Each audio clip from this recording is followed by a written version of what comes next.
Paul Basilga, Ivy Masters Learning Center and ivymasters.com. And today we're going to look at the 12th question from the Digital SAT Test 1. Rectangle has a length of x units and a width of x minus 15 units. Length has an area of 76 square units. What is the value of x? So there's two different ways you could solve it. Honestly, it's easier to use your answer choices for this one. So if the length is x and the width is x minus 15, we'll also do this algebraically.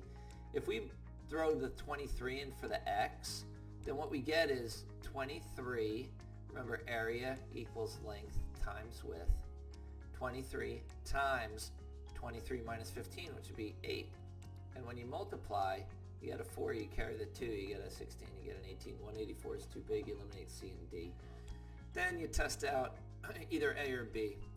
Testing out B, 19, and if the width is x minus 15, that would be 19 minus 15, it would be 4 times 4, and you get a 6, you carry the 3, and you multiply and add, you get 76. B is your answer. It works. Now, how do you do it algebraically? Look at this. You're unleashing a big hairball over here. But again, area equals length times width, and you're given the area 76. You're given the length, which is x. You're given the width, which is x minus 15. And now what do you got to do? You've got to distribute. And then what do you got to do with quadratics? You got to set them equal to 0. So that's x squared minus 15, x minus 76 equals 0. Now you got to factor negative 76. What a pain in the cupola. So if you factor that negative 76, you need two numbers that multiply to give you a negative 76, so you know you need a positive and negative.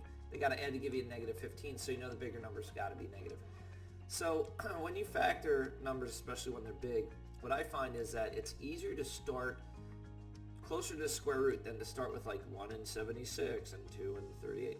So anyway, the square root of 76, it's between 8 and 9, so you go down from 8. 8 doesn't work because it's between 8 and 9, so you try out the 7. 7 doesn't go unevenly. 6 doesn't go unevenly. 5 doesn't go unevenly. 4 does. And so how many times does 4 go in? It goes in 19 times. Bigger number's negative 4, negative 19. So this would factor as x plus 4 times x minus 19 equals 0. And then we set them equal to 0 individually. And then when you subtract 4 from both sides over here, you get x equals negative 4. And then when you add 19 to both sides, you get x equals a positive 19. And so once again, you've shown that 19 is your answer. 4 is going to be your width. That's actually an extraneous solution, but if you throw the 19 back into the equation, because it's negative, x is negative 4, it can't have a negative length. Throw 19 back into the solution, into x minus 15, you do get that the width is 4. Thank you for joining us today. If you like this video, click like. You can share it with someone who has difficulty with quadratics or with rectangles or does not know to use your answer choices in this circumstance. If there's any question you'd like to answer from any official PSAT or SAT or ACT, leave that in the comments. I'd be happy to shoot a video on it.